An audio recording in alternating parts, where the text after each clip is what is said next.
Hello, welcome to my couch here in Savannah, Georgia, where it is currently 12 billion degrees and it's like the air is trying to strangle us because the humidity is help. My name is Chad Darnell. I am a writer, producer, director, actor. I have been casting for the past 32 years of my life on and off, and I'm here today to talk to you about background talent, background extras, and what is currently happening with the SAG-AFTRA contract. Apparently, one of the bones of contention for SAG and the AMPTP was that SAG was fighting against the idea that background talent or any individual can go in and be scanned for a very small fee and then be reused and repurposed as background talent in any film or TV show. There are many problems with this. First and foremost, they own your image in perpetuity. That's not great. Imagine, if you will, little baby Chris Hemsworth turns 18 years old, goes into a studio in Australia, and gets paid $150 or whatever they use for money in Australia, and he is body scanned and now is in a bank somewhere, in a farm, a literal body farm to be used as background talent. They now own his image. So cut to several years later, when he's cast as Thor, they now own his image. So now they can use little baby Chris Hemsworth as a background talent, or maybe something else, something bigger. We don't know because that's how AI works. We have no idea what's going to happen. That's one of the reasons we really do need to go back and look at the AI every single year. I know that's something that some people don't want to hear, but we do need to examine where we are. If you go back 15 years to the first strike, we were fighting for what was called new media. And at the time, what that looked like was interstitials on a television show's website. So like the show that I worked on, Crossing Jordan, we had a little thing called Nigel's Room, where actor Steve Valentine would go on and talk about the cases that he was working on. Well, somebody had to write that dialogue. And also for Steve had to do that. Steve had to go in and film it. It might have taken 15 minutes of Steve's time. It might have taken 30 minutes on set, but still, NBC.com/Crossing Jordan is where it ran. And on NBC.com/Crossing Jordan, ads were running. So revenue was being generated. And there was no contractual agreement as to what should be paid for that. And at the time, the AMPTP was like, we don't know what new media is. We don't know what this new media thing is. We should talk about it in a couple of years. And that's why we struck the first time. And what was new media, television shows on the internet, is now Netflix, Hulu, Amazon. What was Nigel's Room turned out to be House of Cards, Orange is the New Black. And we're not talking 100 years ago, we're talking less than 15. So that's why we need to continue to look at these issues as they come up. No one should be allowed to own your image. No one should be allowed to scan your body and put it into a body farm to be repurposed and reused. Who knows where the technology will be a year from now if this were to happen, 2 years, but we know that in 20 years, that's going to be big. Now, I also go back to the issue of when we have to grid off extras. I have definitely been involved with shows where I've had to cast 100 extras and we shoot them in different areas. Those background talent were being paid for a day's work. Very different than being scanned once and then being used in perpetuity for shows.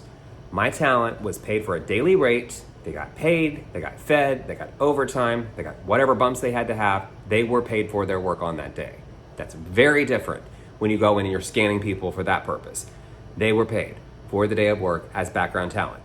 And to say as a background talent, you might play 4 different roles in the day. It's different than if you're a SAG actor on set playing different roles. You might get paid for playing a different role, a different character, because it's a different character.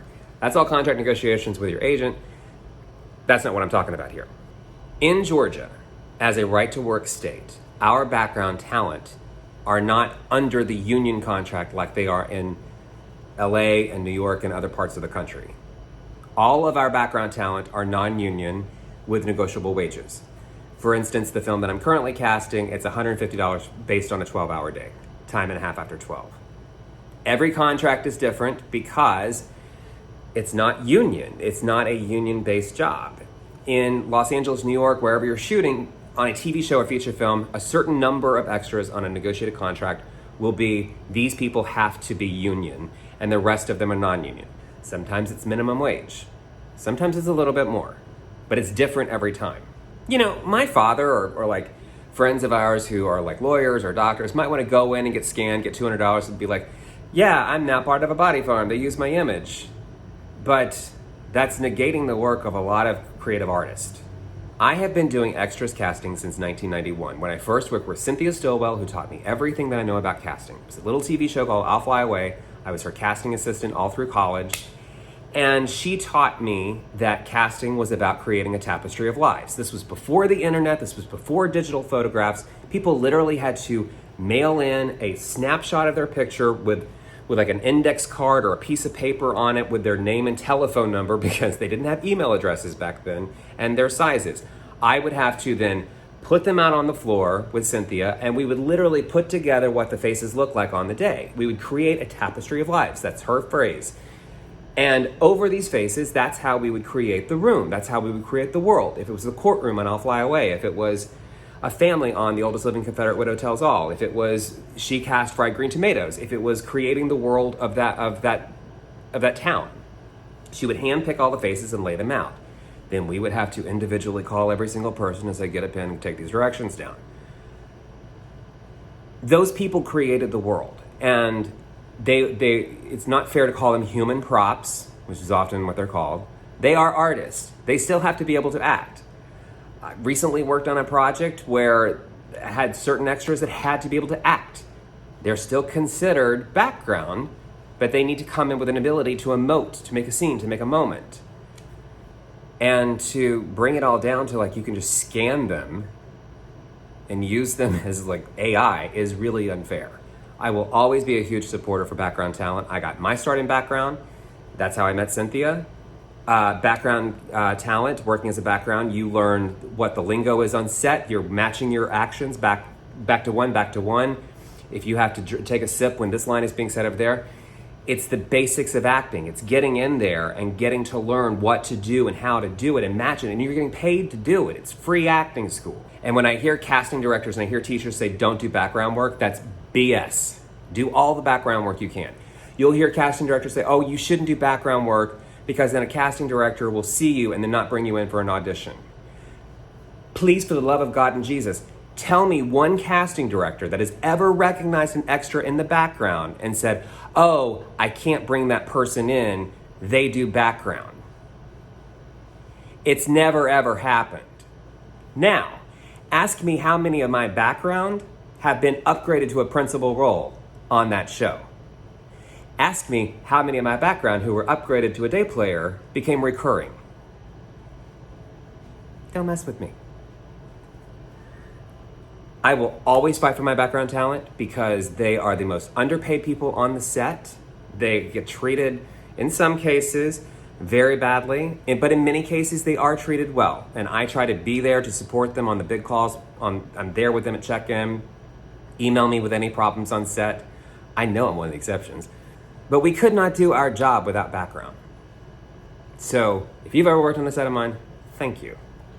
And lastly, it has recently come to my attention that someone was talking about like, oh my God, can you believe that Chad went back into extras casting? Chad went back and he said he never would. Oh my God, I can't believe Chad went back to extras casting.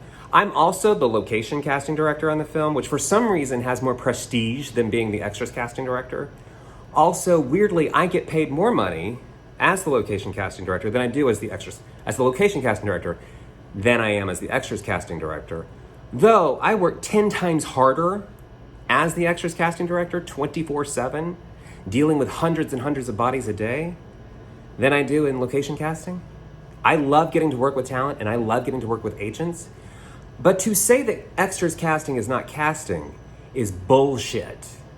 And also, sweetie, if you think that saying Chad like an extras casting is an insult, it's not the insult that you think it is. Because I'm really fucking good at my job. Are you? Love and light. Thank you, SAG-AFTRA, and thank you to all my background talent.